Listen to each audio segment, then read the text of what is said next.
Hello à tous, ici Thomas Gibaud et bienvenue dans un nouvel épisode de Rêve pas petit. Rêve pas petit, c'est le podcast qui te pousse à te créer une vie de dingue, celle dont tu rêves vraiment. Chaque semaine, je partage avec toi des pépites glanées précieusement au cours de 10 années de coaching et de centaines de personnes que j'ai pu accompagner. Nous allons décortiquer ensemble les compétences clés à maîtriser et les barrières classiques à éviter pour se rapprocher de la vie qui te fait vibrer. Dans Rêve pas petit, j'accueille aussi des personnalités incroyables qui ont osé rêver grand. Ils te partageront les clés de leur réussite pour que tu puisses les appliquer à ton tour, à tes propres rêves. Bref, Rêve pas petit, c'est un joli mix entre action et introspection pour que plus jamais on ne te dise « Rêve pas petit ».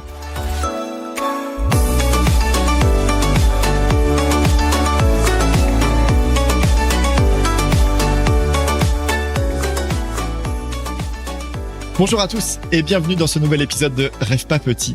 Aujourd'hui, j'ai la chance de recevoir un illustre confrère, Jérémy Coinon. Salut Jérémy et merci beaucoup d'accepter mon invitation. Salut Thomas. Écoute, ça fait plaisir d'être là avec toi aujourd'hui. Trop cool. Ce qui m'a donné envie de te recevoir, Jérémy, c'est que à travers les différents partages que tu peux faire sur LinkedIn, moi, il m'a semblé assez évident qu'on avait une vision assez similaire du coaching. Un coaching basé sur la vocation, un coaching qui ne repose pas sur des milliers de diplômes et un coaching qui vive très pragmatiquement à changer la vie des gens.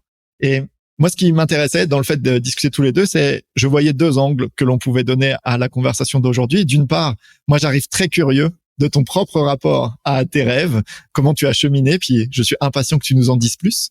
Et puis aussi, dans un deuxième temps, qu'on puisse avoir une discussion entre confrères sur, mine de rien, beaucoup de nos clients viennent nous voir avec, si ce n'est des rêves, au moins des élans, des envies. Et quel regard on porte sur ce cheminement-là d'un individu vers ses rêves. C'est ce menu-là que je te propose d'attaquer durant cette conversation. Écoute, le menu me convient parfaitement. Hâte de déguster tout ça ensemble. Super. Alors c'est parti. Et Jérémy, moi j'avais envie de démarrer cet échange avec la question que j'aime poser en début de conversation, c'est pour toi c'est quoi le rêve? Très bonne question.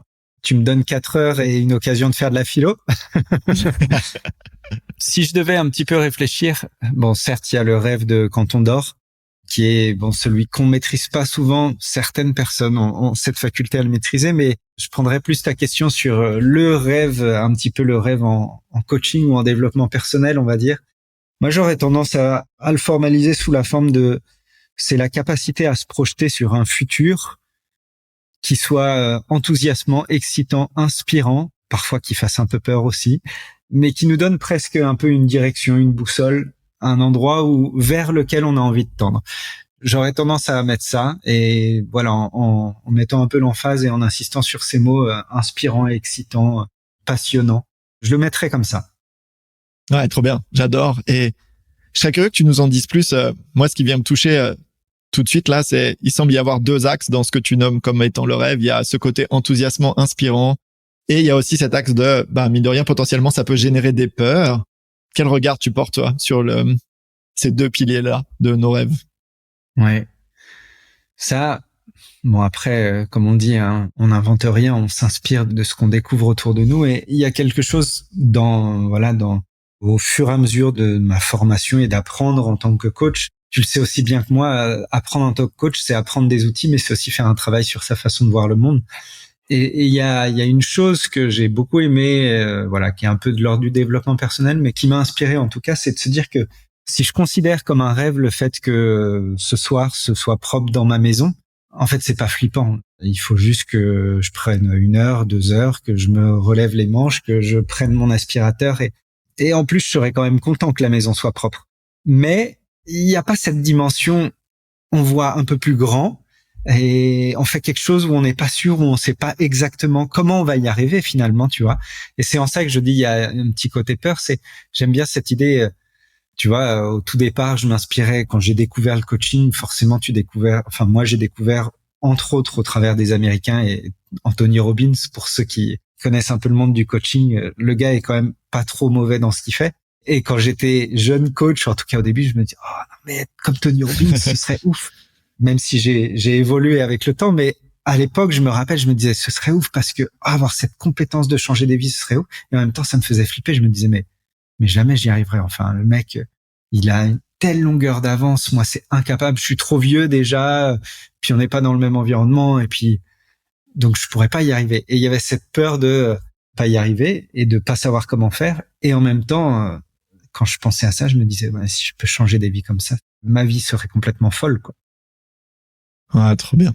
Merci. Et justement, à ce moment-ci, là, quand t'es ce garçon qui voit Tony Robbins puis qui commence à envisager le coaching, à ce moment-ci, est-ce que tu es conscient que c'est dans le domaine du rêve pour toi? Est-ce qu'il y a une dimension de c'est un projet? Comment tu te positionnes par rapport à cet élan-là? C'est une bonne question. Je pense que si on prend un petit peu mon parcours et ce qui m'a permis aujourd'hui de devenir coach comme je suis et puis d'en vivre. Donc il s'est passé, éventuellement on pourra revenir, mais il s'est passé toute une histoire, un petit peu un trauma, on va dire, et un point d'inflexion, on va dire, en Inde en 2017, et qui m'a amené à me faire accompagner pour sortir du trauma. Et cette personne, une hypnothérapeute, m'a parlé de programmation neurolinguistique à l'époque. Et elle m'a dit, tu devrais regarder sur Google, ça devrait t'intéresser. Et donc, je suis allé voir sur Google, j'ai vu ce que c'était que la programmation neurolinguistique, qui est extraordinaire. On pourra en reparler, mais sinon, j'invite tout le monde à taper programmation neurolinguistique sur Google. Et je me suis dit, ça pourrait bien m'aider. Et donc là, on n'était pas du tout dans le rêve, on était dans l'intérêt, tu vois. Et l'intérêt, il était concret, ça pourrait m'aider à me sortir de ce trauma et de la perception que j'ai de ce qui s'est passé dans ma vie. Et en fait, ce qui est assez intéressant, de l'intérêt, vu que j'ai vu les résultats sur moi, en fait, parce que je suis allé sur Google, puis YouTube, et j'ai pris des séances de PNL et j'ai appliqué comme un bourrin sur moi. Et puis, au bout d'1, 2, 3 semaines, en fait, ça m'a permis de changer la perception que j'avais de ce que j'avais vécu, en fait, dans ma vie, tu vois. Et donc, je suis passé de ce que j'ai vécu a détruit ma vie à, et si c'était une opportunité de grandir et de créer quelque chose de nouveau dans ma vie. Et j'avais pas forcément la réponse, mais j'avais une bonne question.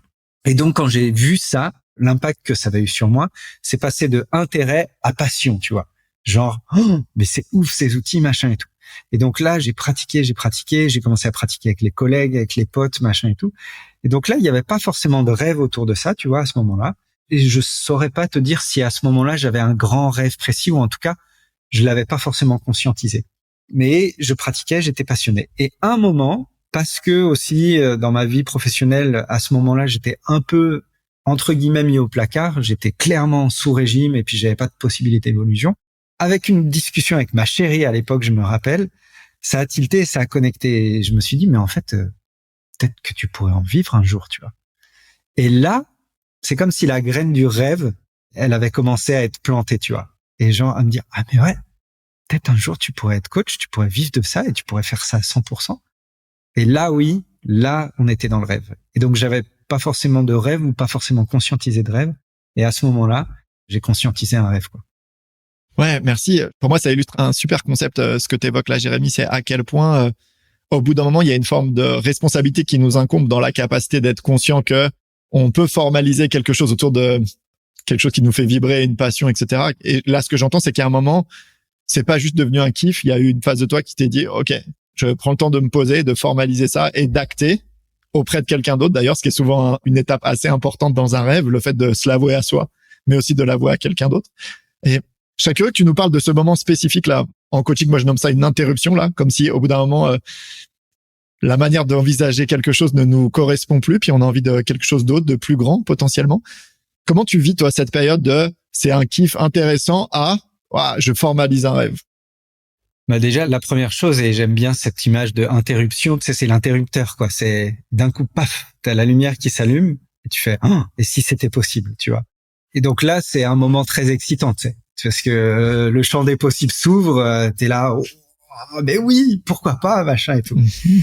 Et donc ce moment-là, et tant que j'étais dans ce moment-là, en tout cas de ce que je m'en souviens, parce que c'était en 2018, ça c'est la partie très excitante. Et puis après, t'as la partie rationnelle de ton cerveau qui te dit, mec, t'es bien mignon, mais comment tu vas faire ça?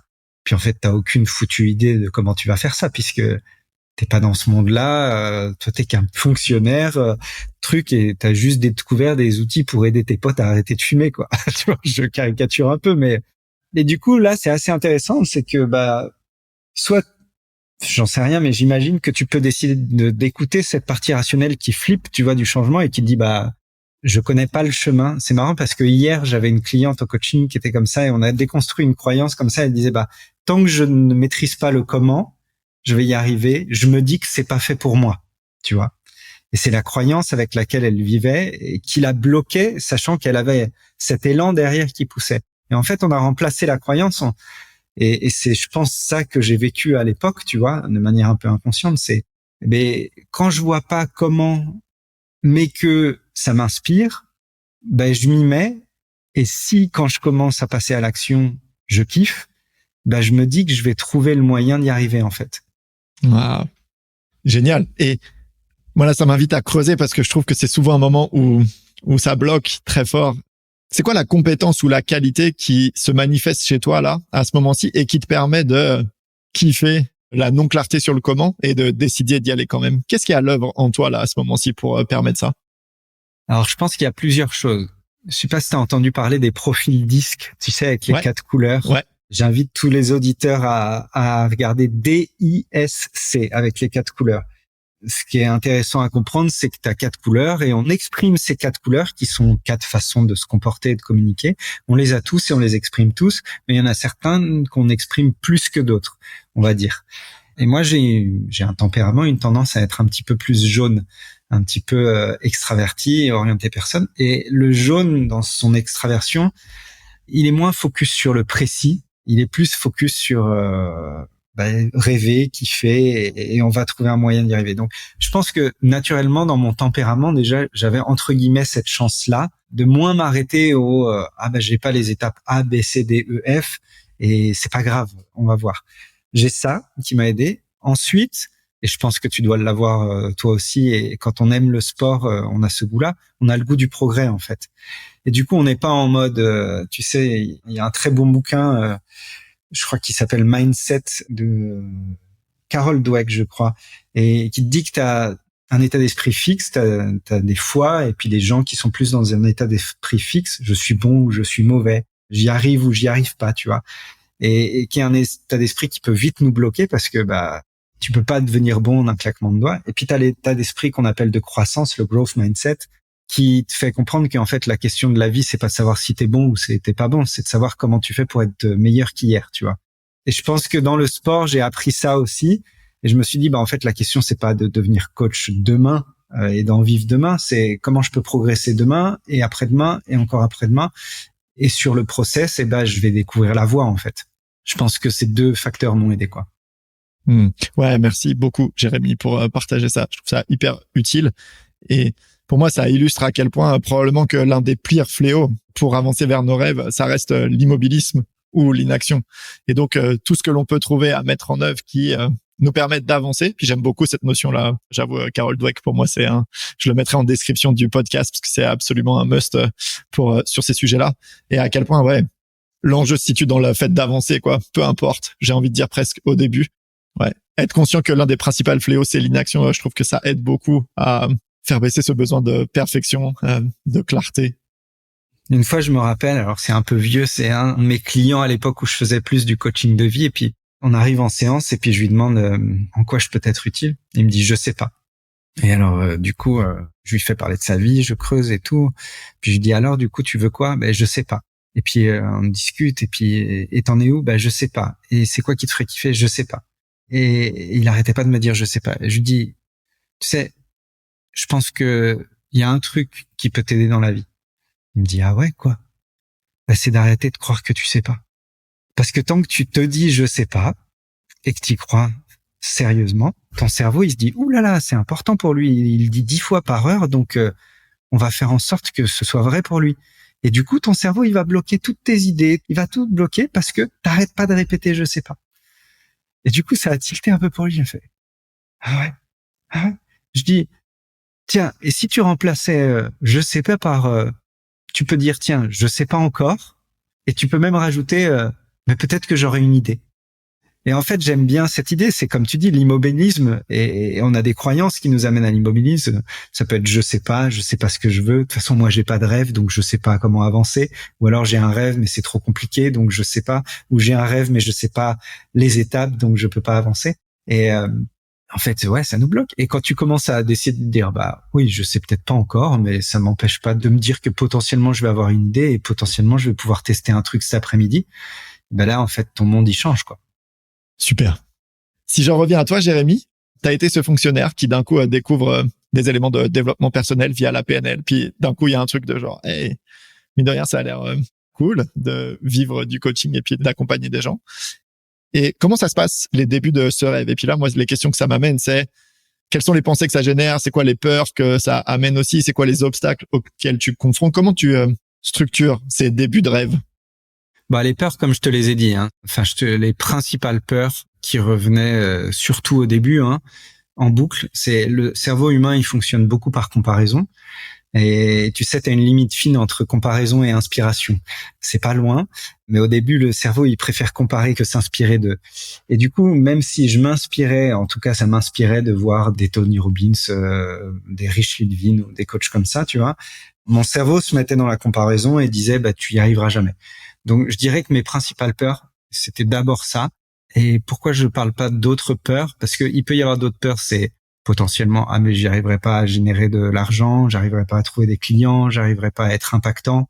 En fait, j'ai défoncé toutes ces peurs. En fait, j'ai même pas eu besoin de les défoncer parce que j'ai adopté un état d'esprit au départ qui a été très, très efficace, qui est l'état d'esprit de l'éternel apprenant ou de l'éternel étudiant.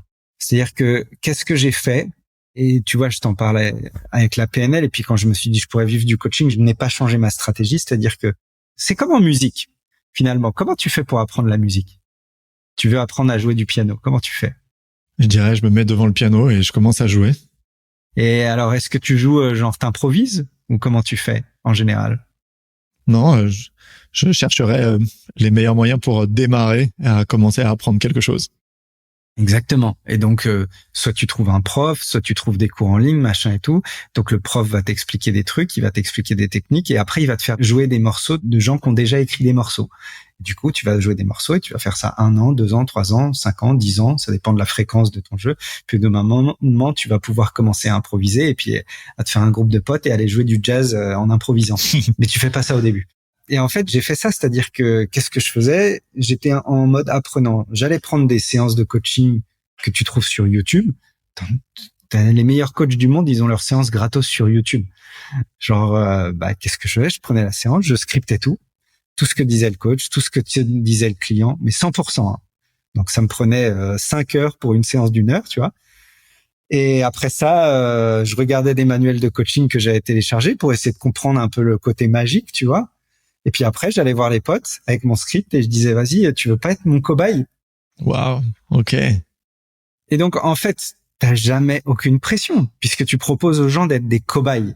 Tu vois? T'es pas en train de dire, je suis un coach pro, je vais te changer ta vie. Tu te dis, oh, j'ai découvert un truc, faut que je trouve quelqu'un pour tester. Tu veux pas tester? Pour arrêter de fumer, là, mais je te promets rien, tu vois. Donc déjà, zéro syndrome de l'imposteur, tu vois. Et donc, ça, c'est comment j'ai construit le début par rapport à la pratique. Et puis, une fois que tu as coaché 100 copains et que tu as eu 90 résultats positifs, déjà, tu n'as plus de problème de confiance en toi. Tu sais, la confiance en soi, c'est du bullshit. Hein. Tu réussis quelque chose 90 fois, tu n'as plus de problème de confiance en toi sur cette chose-là, tu vois. Et du coup, après, ça s'est fait pareil, un peu naturellement avec sur la partie professionnelle, c'est-à-dire comment on gagne sa vie.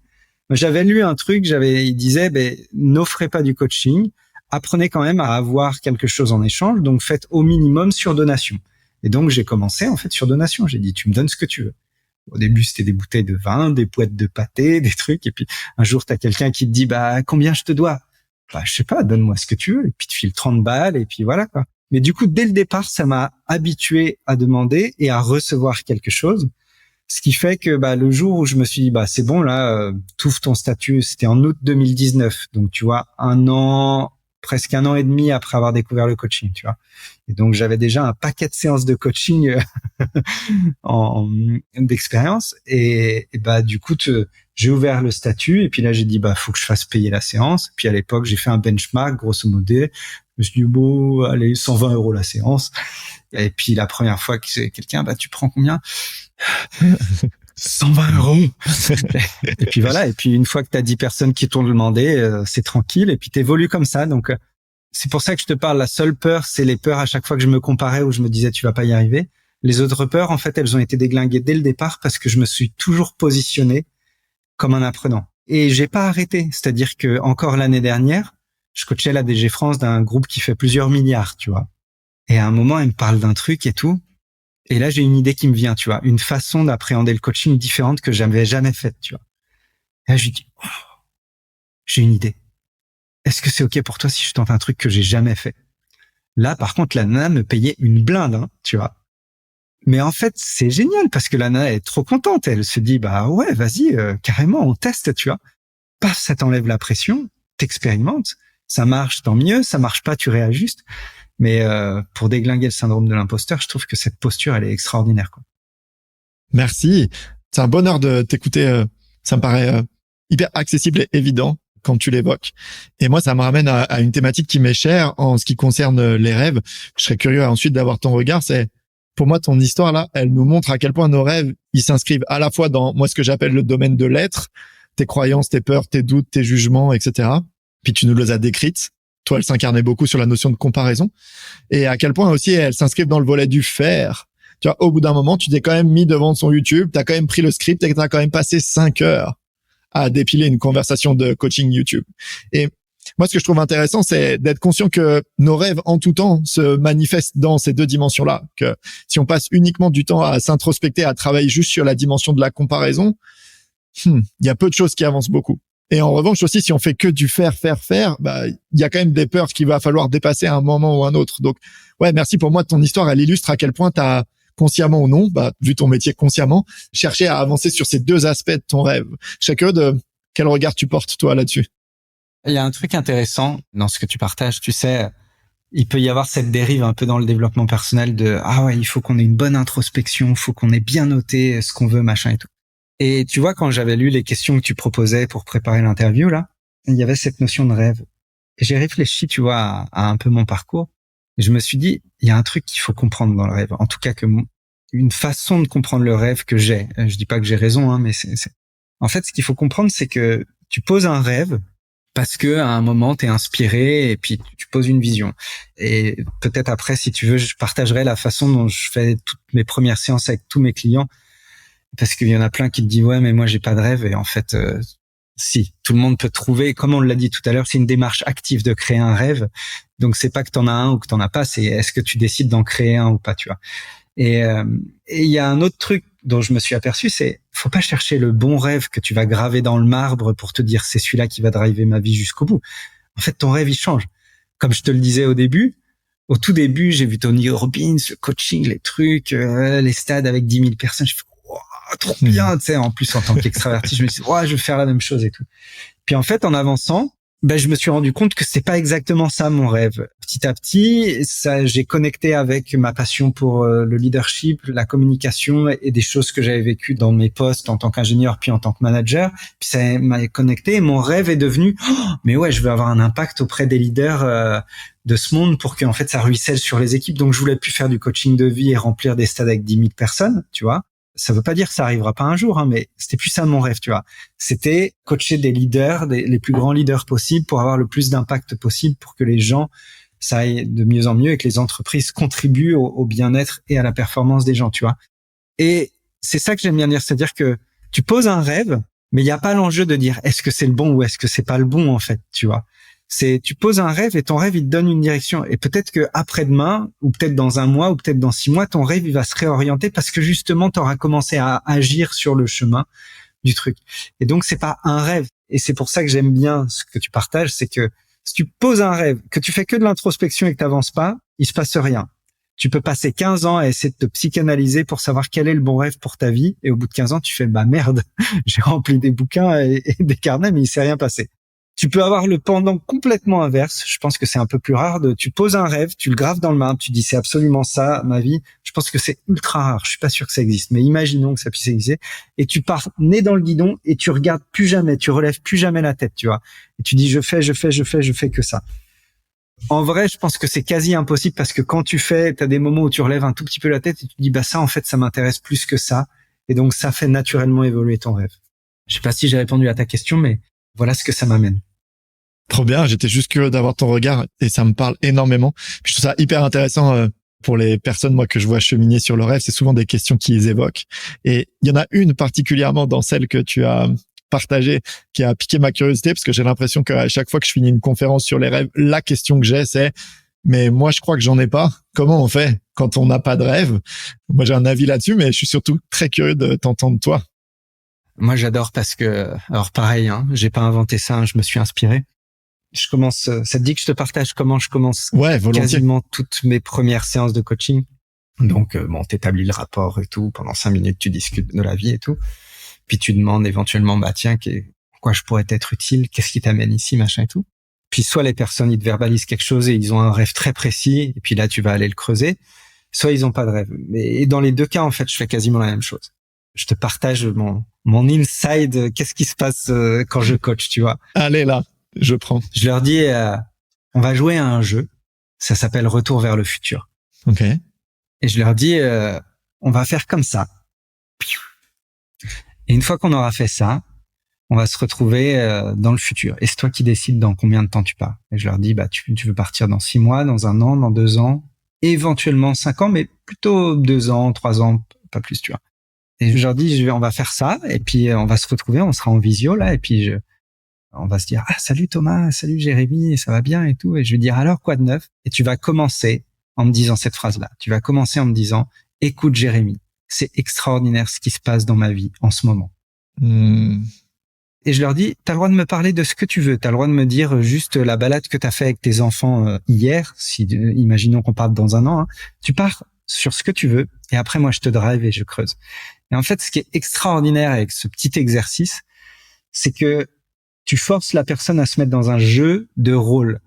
Donc, en fait, t'as plus la pression de dire c'est mon rêve. On est en train de jouer. Yes. Donc, comme tu lâches la pression, tu laisses le cerveau, il se dit, OK, c'est bon, c'est un jeu, je peux m'ouvrir, je peux être créatif, je peux tester. Et après, la personne, souvent, elle commence, celle qui sait pas, tu sais, elle commence sur des trucs assez basiques, machin et tout. Donc, entre guillemets, t'es en train de hacker son cerveau, tu l'as fait commencer sur des trucs coolos, tu vois, donc elle lâche la garde, tu vois. Et après, hop, tu l'emmènes de plus en plus sur des trucs de plus en plus impactants et tu lui demandes, et alors, niveau boulot, comment ça se passe? Ça va plutôt bien. Et là, je lui dis, attends, ça va plutôt bien ou t'as vu une vie extraordinaire? Parce que si tu veux avoir une vie de merde, c'est toi qui choisis, hein, mais tu me dis, ah non, j'ai une vie extraordinaire. Ah ouais? C'est pas vrai. Raconte-moi hier ce qui s'est passé, juste simplement, une anecdote. Et paf, ils partent sur une anecdote, ils se projettent. Et du coup, de l'anecdote, tu les amènes à dérouler, en fait, un rêve. C'est pas le rêve, parce qu'il n'y en a pas qu'un, hein, tu vois. Mais ça crée un rêve. Et ensuite, ça te permet de le connecter en plus à leur pourquoi profond, à ce qui les drive. Et du coup, après, tu les ramènes et tu leur dis, alors, comment ça se fait? Ah non, mais j'ai envie d'être là-bas. Bah, vas-y, on va y aller. Trop cool. Merci pour ce partage, chers auditeurs. Une session de coaching gratuite avec Jérémy. C'est cadeau. Trop bien. Ouais. Et tu vois, je sais pas comment les personnes qui écouteront, vous qui écoutez ce podcast, vous réagirez, mais moi, le simple fait que tu évoques la question, je me suis vu me projeter. Ouais. Tu vois, je me suis dit, quand t'as dit, OK, écoute, ma vie, elle est extraordinaire. Et là, je me suis dit, ouais, il y a au moins 4 ou 5 trucs qui sont venus spontanément. Ouais. Ouais, merci. Et pour moi, ton exercice, il montre à quel point il y a une intention quand même de hacker son cerveau pour s'autoriser à nommer, peu importe la forme. J'aime bien ce que tu disais là, ça peut être une balade ou autre, mais pour moi, c'est un muscle que d'être capable de voir ce qu'il y a de vivant en soi, ce qui nous fait vibrer, ce qui est joyeux. Et il y a cette phrase de Dansembourg là qui dit tout ce qui fait joie fait sens. Et pour moi, c'est un muscle, la capacité à percevoir, noter ce qui nous anime. Et puis, ouais, là pour moi, ton exercice, il enlève pas mal de barrières pour s'autoriser à nommer. Ouais, trop cool. En PNL, c'est ce qu'on appelle le cadre du comme si, tu sais, c'est, ah non, je suis pas capable. Non, mais d'accord, t'es pas capable. Et du coup, si on faisait comme si t'étais capable, qu'est-ce qui te viendrait en tête? Ouais. Hop là, c'est plié. Fin du jeu. Ou début du jeu. Ou début du jeu, ouais, t'as raison. Moi, ça me ramène à, je vois aussi beaucoup dans cet exercice et puis un élément qui peut contrer la notion de, en fait, j'ai pas de rêve, c'est, je pense qu'il y a une vraie différence entre le moment où on a des pensées en tête, de choses qui pourraient être intéressantes ou des chemins qu'on aurait envie de suivre, et le fait d'assumer le nommer. Je me rappelle, moi, il y a un mec qui m'inspire beaucoup en matière de rêve, c'est Kobe Bryant, et puis il a cette histoire où il dit que, étant gamin, sa vie a changé le jour où il s'est écrit une lettre à lui-même en se disant « Je vais tout faire pour devenir l'un des plus grands basketteurs de tous les temps ». Et il dit, jusqu'à présent, c'était juste un truc que je disais parfois à des potes ou que je mettais sur un coin de table.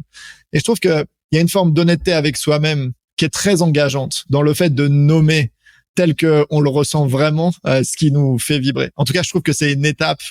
Le coaching aide pour moi à passer ça. Mais ouais, s'autoriser à nommer tel qu'on ressent les choses, ce qui nous fait vibrer, je trouve que c'est vraiment un passage clé dans le chemin vers un rêve. Mais c'est un bon exemple que tu prends et un bon exemple d'auto-coaching parce que finalement, dans la méthode que je te partage, finalement, tu laisses pas le choix à ton client. Et ce qui est très bien parce qu'il te paye pour ça. Hein. Donc, il est obligé de le verbaliser. Donc, ça passe par le physique, par la parole. Et donc, ça y est, il y a un certain ancrage qui est bien plus puissant que juste y penser, tu vois. Donc, ça, c'est le pouvoir d'une séance de coaching. Mais en exercice d'auto-coaching, moi, j'ai beaucoup pratiqué ça. Il y a un truc que je fais maintenant chaque année. Le jour de mon anniversaire, c'est exactement ce que tu dis. Et je le fais sous la forme un peu de l'exercice que je te dis. Je prends un papier et j'écris, imaginons, là, on est le 14 juin 2024 à l'heure où on enregistre. Tu vois, j'écris le 14 juin 2025, tu vois, donc un an plus tard. Et j'écris, cher Jérémy, on pourrait écrire autre chose, hein, mais c'est extraordinaire ce qui se passe en ce moment dans ta vie. Et je déroule. Et je me fais ce petit cadeau d'anniversaire à chaque année. Et c'est extraordinaire. En fait, tout ne se réalise pas. Parce que parfois, je me rappelle au tout début, tu vois, la première année, il s'est passé plein de trucs que j'avais écrits. La deuxième année, j'ai dit, oh, mais c'est magique ce truc. Du coup, en termes de chiffre d'affaires, on va mettre un truc de fou. On va mettre que j'ai gagné 500 000 euros, tu vois. Non, ça ne s'est pas réalisé la deuxième année, tu vois. Mais en vrai, parce que je m'en foutais un peu. C'était pas ça qui m'importait le plus, tu vois. Mais par contre, c'est fou de voir, t'as pas 100% des choses qui se réalisent, mais c'est fou de voir quand tu mets dans la matière, par l'écrit ou la parole ou quoi, comment ça programme et comment ça crée une direction pour ton cerveau qui va aller chercher ce qu'il peut trouver pour t'aider à réaliser ce que tu viens d'écrire ou de verbaliser, quoi. Trop cool. Merci beaucoup. Moi, ça me donne presque envie de le faire maintenant, cet exercice. En tout cas, je le fais aussi sur la base annuelle, mais le côté de écoute, ma vie est extraordinaire et de raconter, je trouve que c'est vraiment un joli hack. Ça me donne envie de tester. Et avec le recul, là, aujourd'hui, tu es un coach prospère qui vit son activité, donc qui a réalisé son rêve, ou en tout cas qui est en route vers le. Ouais. Selon toi, avec le recul, là, c'est quoi les enseignements majeurs que tu retires de cette période-là qui t'a amené de « Ah, ça a l'air cool » à « Bah, je vis mon rêve aujourd'hui ». Qu'est-ce que tu aurais envie de nous partager? Alors, c'est presque on va dire un résumé de ce qu'on vient de dire, plus quelques petits ajouts. Le premier, c'est cherchez pas le grand rêve que vous allez écrire dans le marbre, c'est décider de créer un rêve qui vous anime, qui vous inspire ne serait-ce qu'un petit peu et qui vous fasse triper éventuellement un petit peu, tu vois. Et commencez par ça. Cherchez pas le truc où vous vous dites « c'est absolument celui-là qui doit changer ma vie jusqu'à la fin de mes jours ». Non, on s'en fout. Crée un truc qui t'anime pour l'année prochaine et déjà c'est un rêve cool où tu te dis « ce serait cool ça, mais je sais pas exactement ». Tu vois, c'est juste ça. Ça, c'est le premier truc. Le deuxième truc, c'est passe à l'action et pour t'éviter de te dire « Ah là là », pour casser le besoin de perfectionnisme, passe à l'action dans la philosophie de « Tiens, il faut que j'apprenne ». Pars du principe que t'es nul. Comme ça, au moins, t'as réglé ton problème avec ton ego. Si tu te dis dès le départ, de toute façon, je suis une brêle là-dedans, ça y est, t'as plus de problème d'ego. Tu peux te dire, maintenant que je suis une brêle, voyons comment je peux progresser. Donc ça, c'est le deuxième clé qui m'a servi et qui me sert encore aujourd'hui. Hein. La troisième clé, si on devait résumer, c'est ce qu'on a partagé avec la partition de musique. C'est cherche pas à progresser en improvisant tout seul, en fait. Il y a des gens, on est 8 milliards plus d'individus sur cette terre. Il y a forcément une personne qui a eu un rêve à peu près similaire au tien. Donc, prends ceux qui l'ont réussi, regarde comment ils ont fait, commence à faire comme eux, et après, t'improviseras ta sauce, mais pour l'instant, fais-le bêtement. Comme ça, c'est facile, et puis tu vois si ça marche. Puis si ça marche pas, tu réajustes. Mais te pose pas de questions au début sur comment je vais improviser. Non, fais avec ceux qui se font déjà, tu vois. Ça, c'est peut-être les 3 trucs un peu que je garderai de cette période. Et moi, c'est à peu près ça. Merci. Trop bien. Directement applicable en plus. Génial. J'adore. On arrive sur la fin de notre conversation, Jérémy. Et avant de te quitter, j'avais 2 propositions pour toi. La première, c'est en coaching, on est habitué à élaborer beaucoup et inviter nos clients à le faire. Et là, je vais faire l'exercice inverse. Je vais te proposer 2 mots qui sont pour moi en jeu avec la notion du rêve et je vais te demander celui où va ta préférence. Pas d'argumentation, pas d'explication, juste la réponse. Ok. Ça te va? Très bien. Ok. En matière de rêve, être ou faire? Être. Rêve ou réalité? Réalité. Passion ou raison? Passion. Job ou vocation? Vocation. Le temps ou l'argent? Le temps. La planification ou l'adaptation? Adaptation. L'intuition ou la logique? Intuition. Échec ou succès? Échec. Coaching ou conférence? Coaching. Et enfin, le 10e, salarié ou entrepreneur? Entrepreneur. Merci beaucoup, Jérémy, d'avoir participé à cet épisode. Et le dernier élément que je vais te demander, c'est si tu avais une invitation pour les personnes qui nous écoutent en lien avec la thématique de ce podcast qui est Ne rêve pas petit, quelle serait-elle?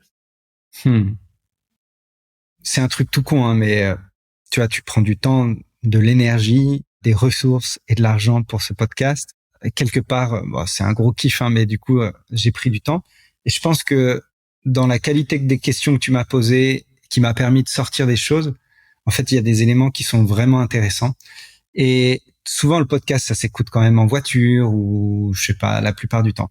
Je pense que si j'avais une invitation, je dirais, partez du principe, faites un peu ce que j'ai fait là avec les trucs sur YouTube où tu prends le YouTube et tu scriptes. C'est-à-dire, si à un moment là, dans la discussion, vous êtes dit, ah, c'est intéressant ça. Franchement, prenez 10 minutes ce soir ou demain, retournez sur le podcast, allez chercher en vitesse accélérée ou quoi, le truc qui vous avez trouvé intéressant et juste notez-le. Et demandez-vous, comment je peux le mettre en application de manière ultra simple avec une première action dans ma vie. Franchement, tu fais ça, et t'as pas perdu ton temps à écouter Thomas et Jérémy. Il y a moyen que ça fasse des trucs cool dans ta vie. Super. Merci infiniment, Jérémy, pour ton temps, ta générosité et la pertinence de tes retours sur cette thématique. Je mets dans la description du podcast ton LinkedIn. J'imagine que c'est le moyen le plus simple pour te retrouver et te suivre. Je vous invite à le faire. Jérémy partage autour de thématiques comme le management, le leadership et le coaching sur des bases très régulières. Puis moi, c'est un bonheur de te suivre. Donc, je vous invite à aller le retrouver. Merci encore infiniment, Jérémy. Belle suite à toi. Merci beaucoup. Ciao. Ciao.